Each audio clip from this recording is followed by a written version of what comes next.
You're in a good place now. Relax, breathe, smile. You've entered into your element, the home of origin, the home of intelligence and beauty, where relevant topics are discussed, where what you think counts, and where superior is the norm. You are listening to Perspectives with Ashley Berges. Welcome back live to Perspectives, and I'm your host, Ashley Berges. Got a great show for you tonight. You know, a lot of times I ask myself a question.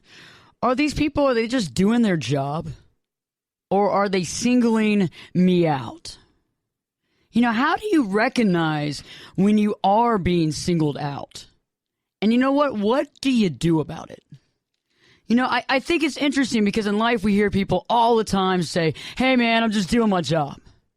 Okay? Lay off me, I'm just doing my job. And you know, sometimes that might be the serious truth. You know, sometimes there are certain jobs out there that people actually have to go to some sort of level of consistency. And other times, people use that to hide behind. I'm just doing my job. Like there's no middle ground. And then sometimes we find ourselves in situations where, guess what? You're being completely singled out. You know, and I've been on both sides of that coin. And I know from personal experience that there are ways of handling these situations without losing your head and without giving up what you truly want. Good evening, Bill. How you doing? I am doing wonderful, Ashley. How about yourself? I'm doing good. You know, I'm just tired of being singled out. You know, I think a lot of people listening tonight are going to understand what I feel like. And I know that personally, I think we can all relate to that when we deal with people that are just doing their job. I can definitely relate to that because I've been on both sides of that coin. Yeah, and I mean, I understand sometimes it's just the way it is. But other times I do feel that things are being pushed a little too far, especially when you're a straight-up, honest person with a good attitude, you know, not trying to push people around, not trying to mess with people, and you're still getting the shaft. Yeah, I mean, the one thing that's just a pet peeve of mine is to be the person someone takes something out on. You know what I'm saying? Especially when I'm not the one that caused the situation in the first place. I used to deal with that when I was in the insurance industry all the time. It was one of the things that led me to, you know, get out of it. I totally agree with you. And a lot of times I like to try to end that. Not pass the buck, but end that. You just change it up. Hey, what's up? You know, how you doing? How's your day? You know, hopefully they'll get better. Right. But then sometimes it doesn't get any better. You know what I mean? You just happen to be the brunt of their attitude that day. Keenan, how you doing? Yo. What's going on? Chilling. You know, I'm here. Had a long week. It was my birthday, as y'all know, and so yes, happy birthday! Yeah, happy birthday to Kiki. I did it up. Oh, you just had to bring that up, didn't you? Kiki. Well, that's hilarious. At last night's birthday party, my cousin Francois showed up. You know, and like, you know, we grew Francois. up. Yeah, Francois. We grew up together, and the thing is, I was saying that.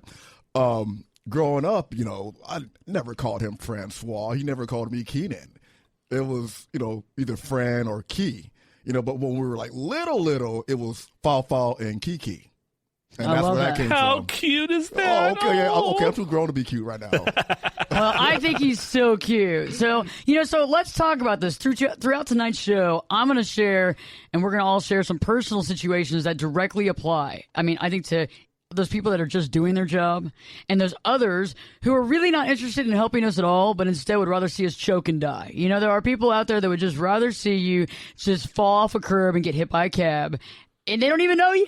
They don't even know you. That's what's so funny about it. And most of the time you can tell before you even talk to them because you can see it in their face and their body language. Yeah, you just happen to be in the wrong place at the wrong time. Yep. Or they just may not like the way you look, period. That's just all it is. Or, I mean, like, they are, you know, they could be doing their job, but the thing is, they do their jobs very, very badly, I think. No, you know? I understand what you're saying. I mean, I've been on both sides of that. You know, I had a recent run-in, actually, Keenan. I thought you'd appreciate this. I had a recent run-in with TSA. Okay.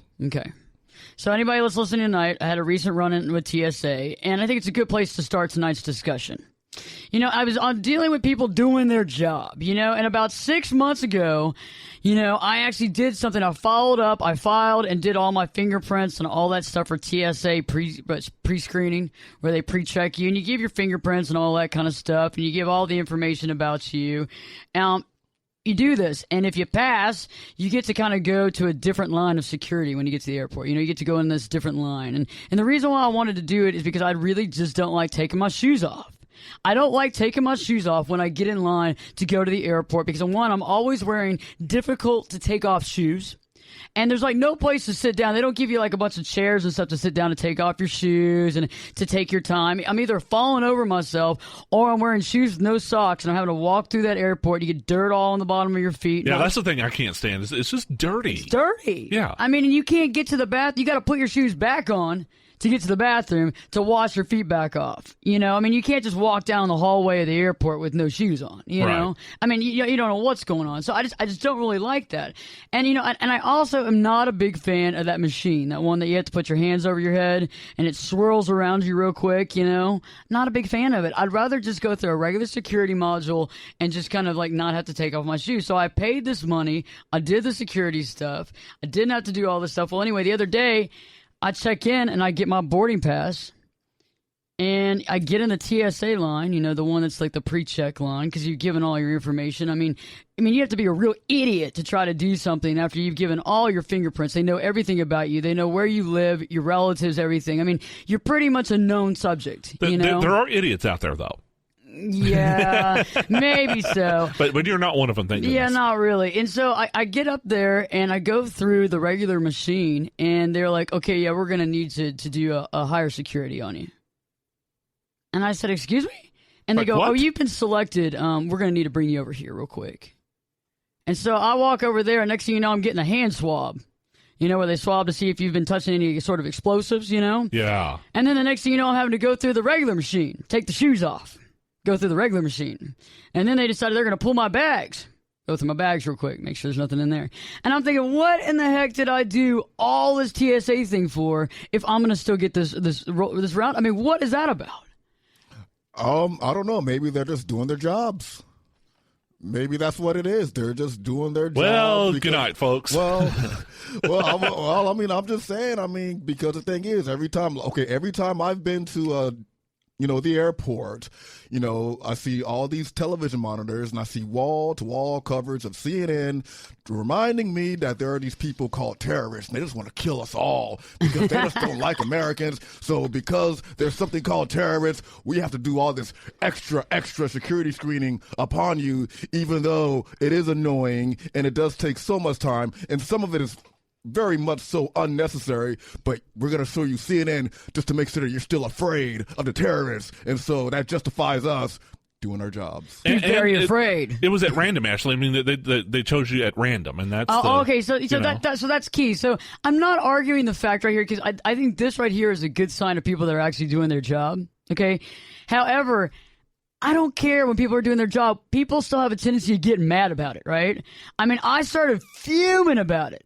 Because I was like, I can't believe I went up to the airport, spent hours of my time driving there, going in there, giving my fingerprints, paying the money, doing all that stuff, waiting 2 months, coming back out with it, and all I have to show is nothing.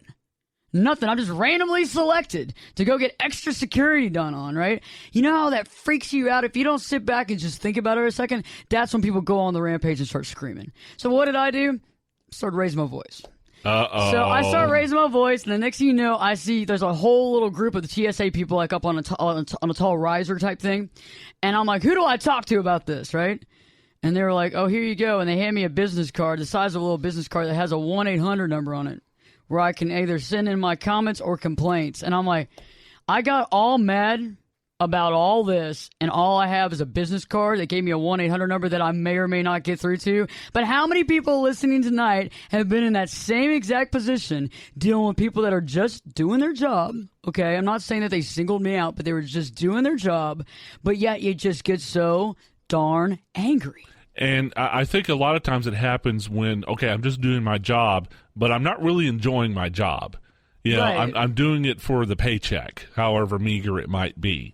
And you don't pay me enough to deal with, bad attitudes, from people, like this, angry passenger in the TSA line. So I'm just going to give her the freaking 800 number, and, I don't care if she's mad or not. You probably caught that from one or two of those agents.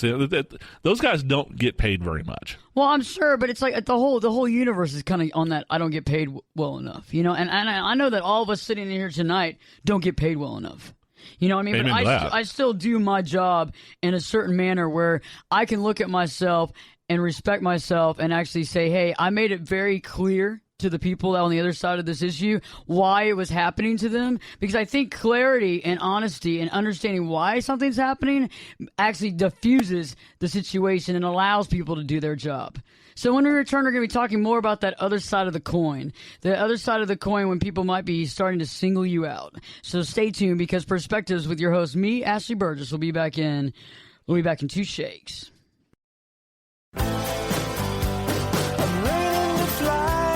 Turn it up and jump in the deep end on Perspectives with Ashley Berges. The water's warm and there's a swim-up bar. Glass of perspective, anyone? Now, here's Ashley. You know what I'm craving? A little perspective. That's it. I'd like some fresh, clear, well-seasoned perspective. Can you suggest a good wine to go with that? With, what, sir? Perspective. Fresh out, I take it. I am, Very well. Since you're all out of perspective and no one else seems to have it in this bloody town, I'll make you a deal. You provide the food, I'll provide the perspective, which would go nicely with a bottle of Cheval Blanc 1947. Welcome back live to Perspectives, and I'm your host, Ashley Burgess. And on tonight's show, we're discussing about situations. Are they just doing their job? Are they just doing their job, or are they singling you out? You know, we're going to talk about how to really recognize when you're being singled out and what you can do about it. Because there has to be some sort of recourse, okay? Sometimes there's a difference between people just doing their job because it is protocol. Possibly because of national security, okay? But there is a switch in that matter. And there is a difference between the two. And that's what I'm wanting to show right now in this segment, is that there's a complete difference between the two. We're going to get into the concept of being singled out. But let's finish up talking about the situation that I had with TSA. Now, I know that it's all about national security, and I get it. And I understand that. And you know what? I like that they do their job, and I like that they try to make sure that we're safe. I like that too. However, as a human response, when you've done everything, you've dotted all your I's and you've crossed all your T's, and you're a good citizen, and you don't do things wrong, and you don't break the law, you think, okay, well, hey, I deserve to be treated with some form of respect, or at least not, you know, not beat courtesy. down. Yeah, just courtesy. common courtesy. Some kind of yes, courtesy. And so that was my issue. That's what I was talking about. I was very disappointed in the fact that I had filled out all the paperwork. I was passed. I had my number. Everything's good. Everything's in the computer. And then I thought I got singled out, but you know what? I think it was more of a random selection. Yeah. Okay. But let's fast forward a little bit, because, you know, it happens again. So this is not just a one-time thing. So another time. On the same trip? No, on the very next trip, about a week later, I'm on a trip. I get singled out on 4 different parts of the trip. Oh, my goodness. Really? Yeah, not once, but 4 times. 4 different times. 4 different times. 4 different times. I mean, like, to the point where I started, first time again, I started getting a little angry. But I didn't get the hothead attitude. I just did what they said, and I walked through.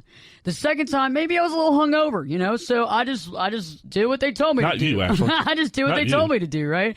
I literally walked through there, and they're like, okay, you need to go over here. And so next thing you know, my hands are getting swabbed again for any sort of, you know, anything, whatever. And I'm being sent to a different line again. Away from my husband, away from everybody else, and I let it go. I let it go. The next time, I get selected for my bags that were actually checked to be hand checked. So there I am. I mean, this is happening I went on a trip, and this is happening again, and I'm thinking, you've got to be kidding me. And literally this time they pull my bags off from the other security thing. They bring it onto this table and they go, okay, are you Ashley Burgess? I'm like, yes. And they go, come on right over here while we go through every bit of your bags. And I stood there. And at this point in time, I started making conversation with the guy. We started laughing. We talked about friends and family and how he likes it in Puerto Rico and yada, yada, yada, and why I'm being hand selected again to do this. It randomly happens apparently every 20th passenger. If it's every 20th passenger, then that's not random. Well, no, it's not random. No, that's not random at all. I mean, like random. Yeah, means, they're not pulling the in Vegas. Whatever, the slots. The slot arm. Thank you very much. Yeah, brain but I mean, people do it like for there. every 20th passenger. Oh, well, this is random, but it's every 20th. No. I mean, but I don't know what TSA, but the thing is, I do notice this. It's like, it's always. Well, I'm not going to say always, but for the most of the time, like when it comes to the difference between being singled out or someone just doing a job, I notice that happens a lot whenever you're engaged with law enforcement personnel.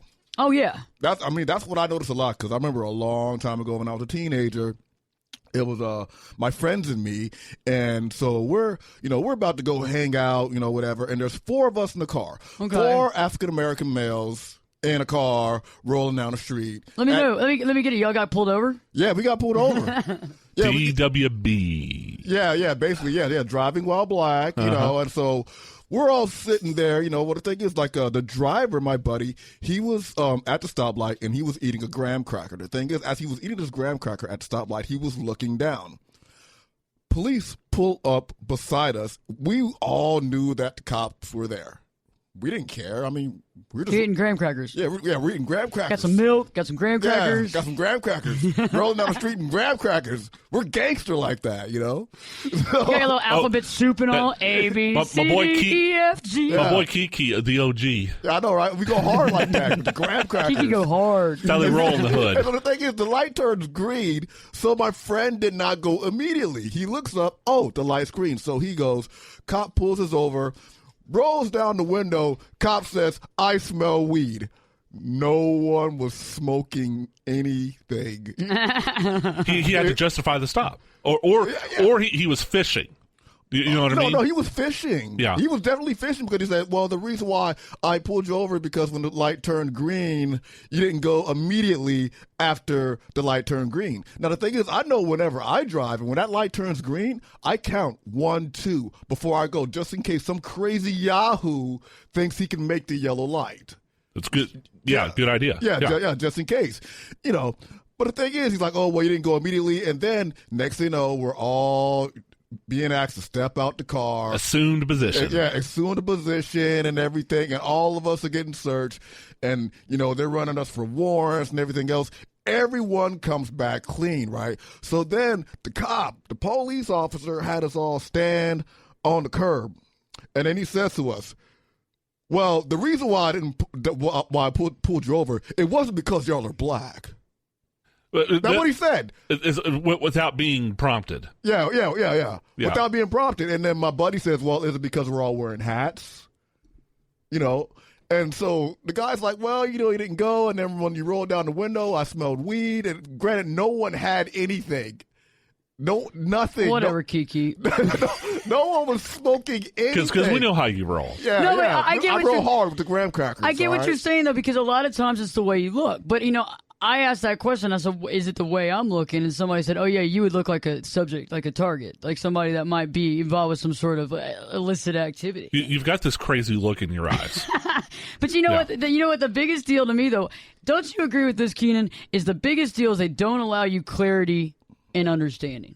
No, they don't. Okay, they don't tell you why they're doing what they're doing. If they did, you wouldn't be that freaked out about it. And here, another point on that, Keenan, and of course, this is in light of current events. I think we all know, where I'm going with this. Right. I have known a couple of police officers in my time, and I think that by and large, a cop gets an ad. And by the way, 95-98% of all police officers are decent human beings, and they want to protect and serve the public. But it's like they put in this position of authority, and then someone gives them lip, or attitude, and it's like, what are you doing this to me for? I'm just doing my job. How dare you question my authority? You know what I'm saying, Keenan? That's the way sometimes. No. Here's the thing.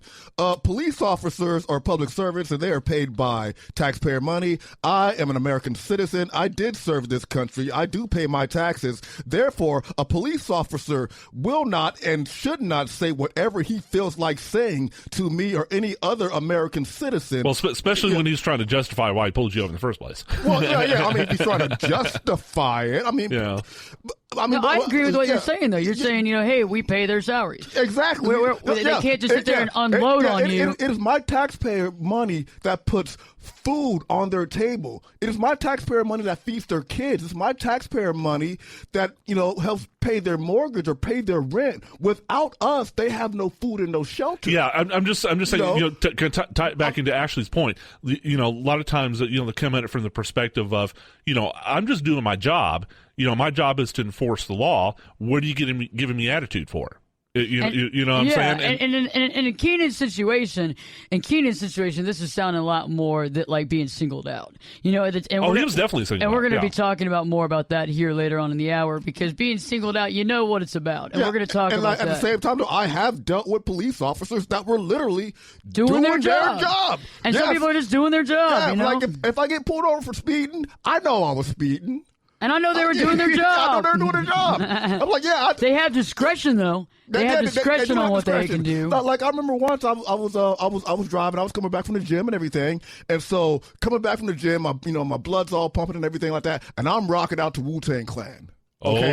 Oh yeah, I'm rocking out to Wu-Tang Clan, so I'm driving down the highway, and so like my head's bobbing and everything. I look in the rearview mirror, I see red and blue lights. I'm like, oh, okay, I'm being pulled over. And then I look at the speedometer, I was like, yeah, I did that. So. Yeah, baby, yeah. I'm like, yeah, I did that, So I pulled over and everything, rolled down the window. The thing is, I still have my music up, right? So here's Wu-Tang Clan, ain't nothing to, the rest, right? So. Yeah, we won't repeat on the family show, but I know where you're going with that. We won't repeat it. But he's like, yeah, I chased you for like a couple of miles. I'm like, well, I was unaware that you were even behind me because I was rocking out to the Wu-Tang Clan. Those were my exact words. Yeah, I've told that to a cop before, too, that was following me apparently when I was in a U-Haul one time. And he apparently followed me for 3.5 miles and asked me to quickly get out of the U-Haul and come to the back so he could search the U-Haul. But I ended up getting out of any sort of ticket, but I explained the fact that I was too short to really see all the way to the back. So anyway, especially when he's right behind the U-Haul. But and flashing a little leg didn't help, or didn't hurt, rather. Flashing the leg? Yeah. I had jeans on. Hey, baby, look at my Joes, baby, right. My jeans.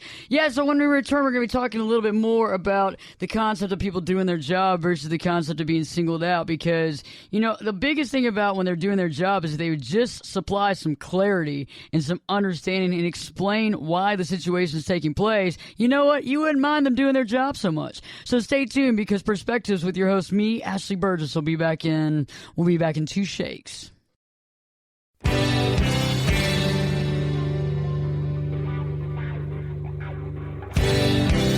Jake Busey, and you're listening to Perspectives with Ashley Berges. We're going to draw some perspective. We're going to draw a road and some phone poles and building going into the distance with some mountains and shadows and all that kind of stuff. We're going to do it really fast. You can't do perspective without a horizon that you're looking into the distance at. Welcome back live to Perspectives, and I'm your host, Ashley Burgess. On tonight's show, we've been discussing the concept of people just doing their job. People doing their job, whether it's good, bad, and different. Whether they're singling you out, though. Sometimes people can do their job, and they give you this great explanation of why something's happening. For example, okay, there I am with TSA. And I'm not even going to go into all of the situations because we don't have enough time tonight. I'd be here for hours. Okay, I'd just be here for hours. But there were so many times that this happened. And, it wasn't until like the 6th time that the man actually explained to me why. And I think that is the biggest issue when it comes to society and people and humans in general. Is the last thing you want to figure out is, why is this happening? I mean, think about it. When people have a condition or a disease and the doctors don't know what it is, and they get all these tests run, and they keep going in and out of the hospital, and they're sick and they don't know what it is, not knowing what it is way more scarier than actually having an idea and having it as a name, giving a name to the situation. Doesn't make it any better, but understanding what it is and giving it a name allows clarity. And that was my issue. Several times at TSA, they could have easily told me, this is why we're doing this, and been more comforting, maybe more helpful. And I think that's what it is. Yes, they were doing their job. And I'm sure there's a lot more to the situation and the algorithms and who gets picked and how many times it happens. And the system probably spits this out and this happens and yada, yada. And it happens like that. But when that man finally told me, hey, we check every 20 passengers going through at this time of the day. Okay, that made it a lot more easy for me to accept because I realized, okay, 20. I have a certain amount of chances to get this, and I happen to get this. So you know what? I'm not going to be in a bad mood about it. But I think there's a big difference between people that are doing their job and explain versus people that don't explain. And I think in Keenan's situation, that's being singled out. That's obviously being singled out. And I know, Bill, you and I on break were talking about a situation that you were dealing with about being singled out. Well, yeah, and this is from the perspective of the guy doing his job, and the person is singling you out as the person to take their anger out on. So I used to be an insurance agent in a lifetime ago, and I was in that profession for 11 years. Well, I was still living in my native Texas at the time. Where I was an insurance agent. And this is about, do you remember this, Ashley? It was about 6 or 7 years ago when homeowner insurance rates just went through the roof in that state. Oh, yeah. And for those of you who don't live in Texas, the reason why is because of a black mold situation. And all of a sudden claims just started skyrocketing. I remember that. Yeah. And so premiums went up. So, of course, the general public, anytime premiums go up, they're just hopping mad. I remember one time that there was a guy who got mad over a $5 increase in his premium and just wouldn't let it go. Anyway, so when all this went down, I started getting phone call after phone call after phone call, irate customer after irate customer after irate customer. And we're not just talking pennies here. I mean, there was a significant increase in their premiums. Right. So I would patiently explain, very sorry.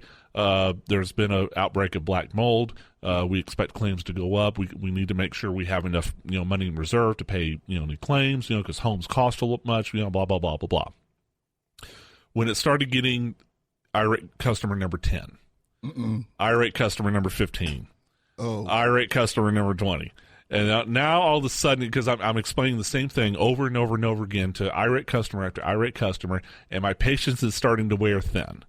And I think by the time I got to irate customer number 20, my happy professional self had kind of taken a back seat. And I'm sitting here going, what are you yelling at me for? I'm just work here. I mean, I didn't make your premiums. If it was up to me, I'd make your premiums go down. Right. And I didn't do it. I just, I'm just the unlucky what that has to tell you about it. Right. And so and then after that, I started, and I'll be honest with you, I started getting an attitude. Well, let me ask you, what was the difference? Okay, so let's talk. So you said a lot of people call in with this attitude. What about the people that would call in without the attitude? What about the people like me that when I deal with a situation, I call in with the utmost respect? And what happens when those people get screwed on the line? Well, and that's a really good question. And see, this is where I, came up short, and I'll admit it. It's that, after irate customer number 20, then, the people who would call in and they're not mad, they just want to know what's going on. But because I've had so many people who were mad, it's kind of like Star Trek, shields up. Yeah. Before you even talk. Yeah, exactly. I'm expecting you to be mad even before we start talking. And that it just, luckily. So you already got your defense mechanism up. Yeah, exactly. And now, I mean, luckily I'm working in a call center at the time. They couldn't see my body language, but they could hear my voice. I mean, I was just already defensive about it. Let's talk about this, though. Okay, real quick. So what would you do to make that change? What is necessary to bridge the gap at that point? Well, first of all, awareness. Aware that that person's angry, and aware that you're angry, and aware that the situation. I mean, more aware of myself, because I think we can all relate to this. Once you kind of get into that state of mind, it's hard to be aware of it. I think. Well, I think the biggest thing is to put yourself in their situation. That's right. I mean, you know, and I'm talking about somebody that's a decent person that's not over there just yelling and screaming at you. I mean, I don't want anybody calling me up and using the F-bomb a million times. Right. I'm probably not going to stay on the phone very long. Right. You know what I mean? I might not say the thing back, but I might just say, hey, will you call me back when you've gotten a little bit of clarity? Right. Right. When you slow your roll down, we'll talk. Exactly. And I think also in my case, it was just the realization, and this is after, you know, my supervisor had a chat with me, and, you know, it wasn't a confrontation or anything like that, just, you know, and she said, look, understand that, okay, this might be the 20th or 25th person you've had to explain this to, but for that person on the phone, this is their first time. Exactly. Okay? They don't know any of that. Yeah, exactly. They don't know that you've dealt with all these other, you know, irate people. Well, it's interesting that you bring that up because last night, you know, I was obviously at Keenan's birthday party. Yep. Okay. And I had 2 other events to go to. Mm-hmm. And so what did I do? I decided to take Uber. I'm sure a lot of people listening out there have heard of Uber. It's a new, you know, driver type scenario. So it's not like a cab, but it's kind of cabs, you know, but they have like a, kind of a cross between a cab and a limo. Yeah, I mean, but they have Uber X, and so you have Toyota Corollas and Honda Accords. Yeah. You know, I take the cheaper version, okay, because we're not getting paid that much on the station, on all the stations. God bless our hearts. Anyway, so I take the Uber X because I guess that's the smaller version. You know, you get the more compact vehicles. And, you know, I went to an event before I went to Keenan's, and when I was leaving there to head over to Keenan, I put the app on there and I asked for, you know, a car.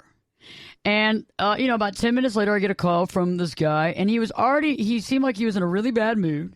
He had like this riff and miff about it. I was like, hello. He's like, hey. And I was like, hello. And he's like, I don't even know where you're at. And I was like, well, how's that my problem? I was like, you know, let me. I mean, like you have, you know, Google, dude. I mean, I know it's like it's right. I have it too, you know. And I said, well, I'm actually in a building. Let me. I understand. I mean, it's right around that address. You know, within like give or take, I'll come out there. I just got to go down the hallway, get in the elevator, go down. So just give me a couple minutes. He hangs up. So we leave, we say goodbye, we leave, we get in the elevator, we go downstairs, we go out the door, we go up this ramp because they have like a, you know, like a handicap type ramp, come around the side. I look up and down both sides of the street, there's nothing, there's nobody.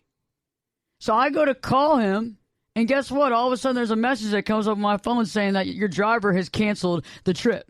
What? Yeah, the driver's canceled the trip, decided he's going to cancel the trip. Okay, so I'm just standing out there going, okay. So I request another driver. It takes about 12 minutes because that person wasn't in the area, right? So they come, the guy's very nice. We get dropped off at Keenan's birthday. Guess what? I get an email saying that I have been charged $6. really? Because the driver had to leave and had waited for more than 5 minutes. No. I mean, the guy waited a minute if he waited a minute. No, he didn't wait a minute. He didn't wait a minute. No, here's the thing about the location of my party that I had. Right. I'm like Uber drivers. I'm like they pretty much circle that location like vultures. They do. They do. Yes, they do. Looking for pickups? Yes. Especially at the location of my party. But because, you know, I mean, you know, if somebody's had too much to drink, Yes, you know? yes, exactly. I'm Okay, like, I got you. No, it's a gold mine for Uber. There you go. It is. It's a straight up gold mine. So the senator, what he say? He waited for how long? What? Over 5 minutes and had to cancel the trip. No. He didn't wait over 5 minutes. Exactly. No, he didn't wait over 5 minutes at all. He probably waited like 5 seconds, saw that someone wasn't standing out there or coming up to him and say, hey, are you the Uber driver? And, yeah. You know, having this whole, you know, okay, I'm that person, let's go, where you going, blah, say, blah. No, that's what happened was probably the previous ride that he gave or the one prior to that one, you know. Yeah. I'm like probably like had an attitude with him or maybe didn't tip him or something. It was something that set him off. And the thing then is, I got it. Yeah, exactly. Then you got it because the thing is he did not take the time to actually voice his grievance or, you know, whatever. To the person who was actually causing the grievance. Well, yeah, and to hang up, you're right, and to hang up on me without even saying, okay, I'll be downstairs or I'll see, you know what I mean? Right. So you already knew the guy had a chip on his shoulder. Yeah. So fast forward, I'm leaving the third event I had last night, and I go to set up, you know, to go onto the application for the Uber application, and I push, you know, get a car. And there's no, I mean, like, I was just putting the little dot, the pin where I was at, and I said something like, get a car, and right then my phone dies. It dies. It just dies. There's nothing I can do. So a friend of mine calls the Uber on her phone, takes care of it. We take off. I look at my email this morning and it says, oh, okay, you got charged another $6. Now, let me tell you, I had walked out right then and there when we called that other driver. No other drivers were coming around, okay? So I sent an email to customer service of Uber to try to get things straightened out because I didn't feel like I got the best of situation. And so I actually sent a message to a guy here at Uber. And he first of all, I sent something and he said, oh, okay, I know you like to speak on the phone, but we need to give you the support, so we need you to email us what happened. So I emailed him honestly what happened, what went down. And when we return, I'm going to talk about exactly what happened and about how I feel like I was singled out, but also duped. And I'm going to tell you about how you can deal with situations when you get singled out like this, what you actually have to do to overcome these situations and to move on with your life. So stay tuned, because Perspectives with your host, me, Ashley Berges, will be back in 2 shakes. I could lift you up. I can show you what you want to see and take you where you want to be. Get in here and give us your perspective. We're listening. You're listening to Perspectives with Ashley Berges. I like Perspectives with Ashley Berges, but I prohibit my workers from listening to it. Welcome back live to Perspectives, and I'm your host, Ashley Berges. And on tonight's show, we've been discussing when people are doing their job or when they're just singling you out. You know, how to recognize when you're being singled out and what you need to do about it. Because you know what? You do have recourse. You do have power. Don't let people fool you into the fact that you don't have any power, because that's just not true. I mean, we're all human beings. Not one is made more important than the other. So right before the break, we've been discussing this Uber situation. And by the way, if you've been pushed around, if you feel like you've been singled out, we're on Facebook right now. We're discussing this on Perspectives with Ashley Berges. Yes, you can like Perspectives with Ashley Berges on Facebook, and you can also follow Ashley Berges on Twitter. You can also follow me on Twitter at Keenan Cobb. I'm not going to give you my Facebook profile at all, y'all. So. That's Cobb with 2 B's, by the way. Yeah, Cobb with 2 B's, not one. You don't know if you want to see his profile, guys. I was going to say, take my word for it. So let's go back to this Uber thing. So you think about it, okay, so I had a guy cancel on me on the trip, okay, and then charge me anyway, and did not wait 5 minutes. And you have another situation where my phone died, and there's no way. I mean, maybe there was a driver that came by, but I mean, I was out there within 5 minutes, and the area that I was in, it even said 10 minutes in the little bracket thing on there. So they don't really travel in that area. It's kind of it's a certain part of a town. So anyway, long story short, I sent this letter to Uber, explaining, and they responded with, sent us the whole entire explanation, which I did. And I got a letter back, and I just posted that on Facebook right now. Yes, you did. And there's a guy named Brandon that responded to me again, and he told me how sorry he was about the trouble. And he said, I'm happy to explain with you what happened. So he told me, basically this looks like a cutout of some sort of document that they use. Since the driver makes a commitment to you after the first 5 minutes wait, we would charge a cancellation fee to fairly compensate the driver for the time and cost. If you'd like to look at our cancellation policy, click here. And then he went on further and he said, you know what? You should be sure to have enough charge on your phone battery before placing a request, since requests are confirmed and completed through your phone. Totally understand that this happens. The cancellation fee is compensation, and those will be charged. If we can help you with anything else, let us know. Yeah, Ashley, have you ever read Colin Powell's, General Colin Powell's autobiography? No. You know what he calls letters like this? What? The bedbug letter. Yeah, that's what it is. You know what I'm talking about. Yeah. Because General Powell told the story about a friend of his, and back then they used to actually ride, or people rode trains more often than they flew, and a lot of trains, especially back east, have the Pullman cars, where you actually sleep in them. Oh, yeah. Yeah. And so the guy, a friend of his, had a room in a Pullman car and got bitten by a bed bug. Oh, God. And, and he was just mad as what. Fired off an angry letter, to the company. About a couple weeks later, gets a letter back from the president. So sorry, sir. It is unacceptable. I will definitely get to the bottom of this. So he's feeling pretty good. Okay, president company writes me back. Then all of a sudden, what slips out of the envelope is a little piece of paper. Send this SOB the bed bug letter. Oh. You know, see, what you just got is a bed bug letter. In other words, it's a kind of a form letter because they get so many complaints. Yeah. It's all this guy did was cut and paste from the generic form letter. Here's the thing. I have canceled on Uber also, and I've never got charged, and I never received an email stating I got charged. See, and that's the thing. And so I was going to fire back with this letter. Now, all this happened an hour before the show. So I was going to fire back with a letter. Brandon. So you plan to do nothing to help me make the situation right. I'm actually surprised, but then why would I be? This is a bully move, and who else can I speak with? I will definitely discuss this with all colleagues and friends and get their honest opinion. Before I sent that, I took a break. Counted to 10.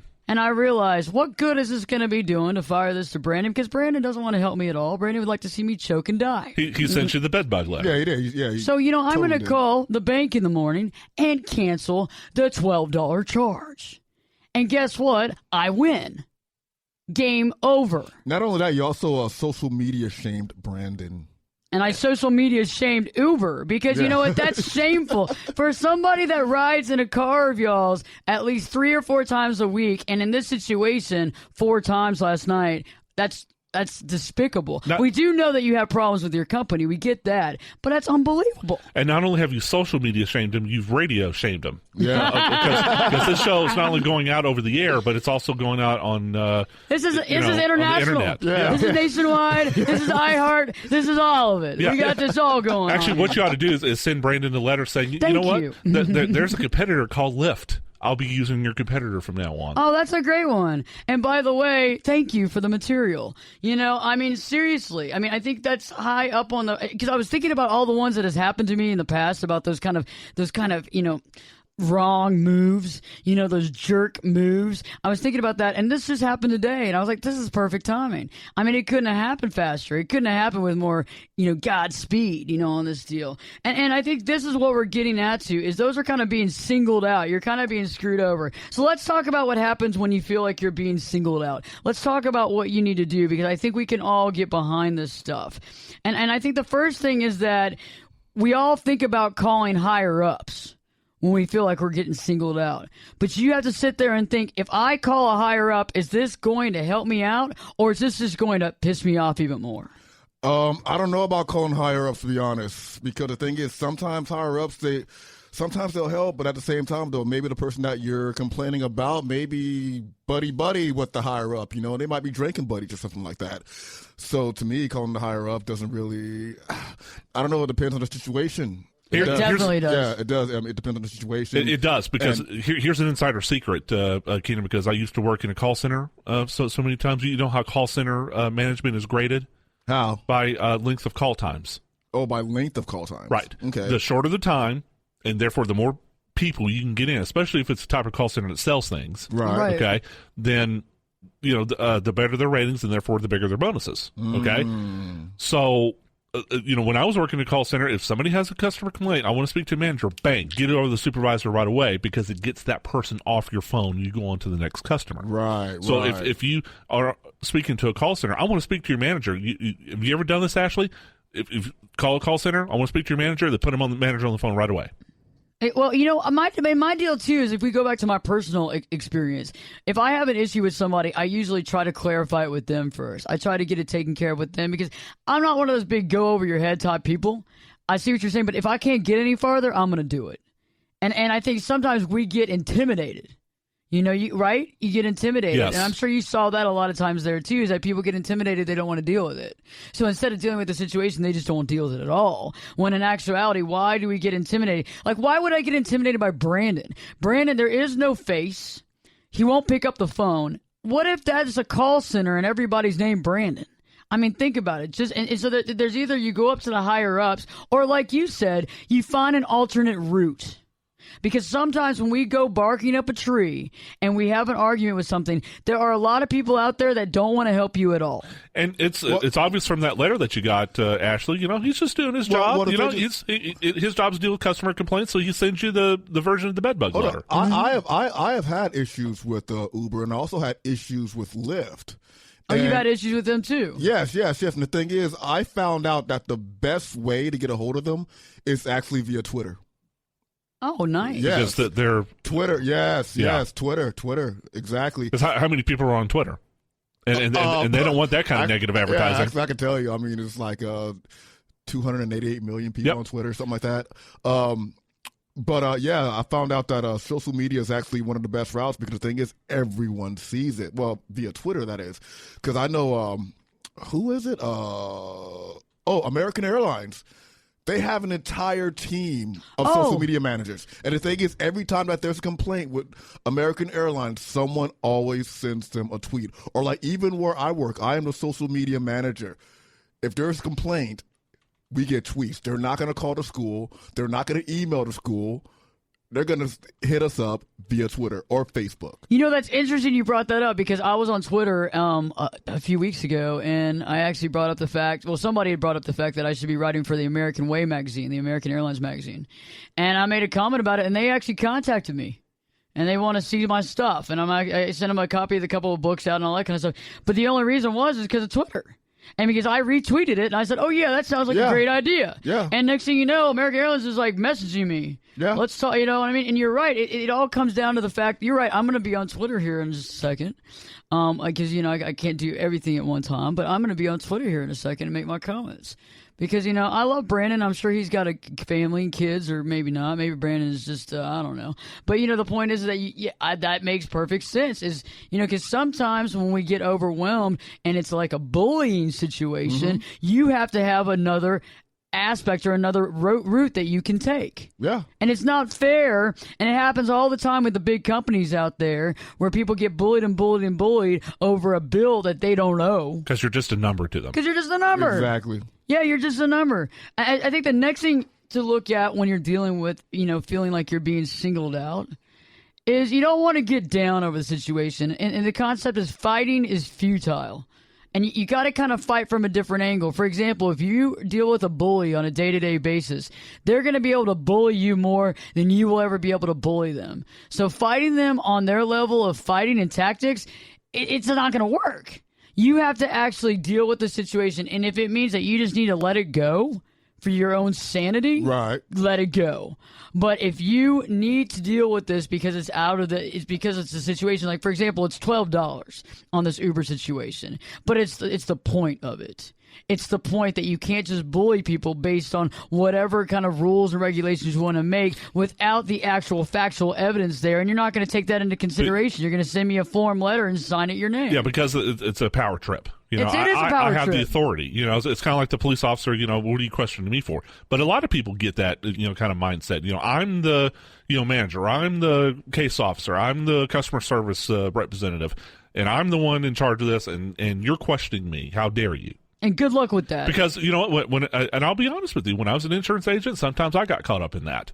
It's like, look, I went to, I know what I went through to get my insurance license, and studying insurance concepts in terms that would make most people fall asleep. Right. And, what are you questioning me for? I know how it works. You don't. I'm the expert at it. Well, yeah, it was like that also when I was Air Force Security Forces, whenever I was doing either law enforcement duties or, security detail or even, with ground combat. It was like, what, my word is king, and whatever you say, whatever I say goes. And if you question me, then how dare you question me? However, I did have to take a step back from that, even while I was serving in the U.S. Air Force, because after really analyzing certain situations or something like that, I came to the conclusion that, I could have, if I'd have did it a different route, a more gentle route, then I could, defuse the situation. That's awesome. That's the key. If you could have diffused the situation. And I think the biggest thing too is don't stress out, don't freak out, because it stresses your body out. And sometimes when we go crazy, it just makes us look like a fool. Keep it in, try to figure out the right way, try to figure out the next move, and try to outsmart them. So we had a great show for you tonight. From now on, don't feel bullied. Don't feel bullied, because you're not. You're strong. Stand up for yourself and just realize what are the options, what are the ways around it, and how can you actually change the system. Good show, Keenan. Thank you very much. Awesome show, Bill. And thank you very much. And by the way, thanks to all our listeners on Facebook and Twitter. Great comments tonight. Thanks very much. I love y'all's comments, by the way. We're going to be doing this every show. And thanks so much for being a part of this show. It means a lot to us. We have a great show for you next week, and we can't wait for us to be back on the air. So stay tuned, because Perspectives with your host, me, Ashley Berges, will be back in, I guess this time we'll be back in 3 shakes.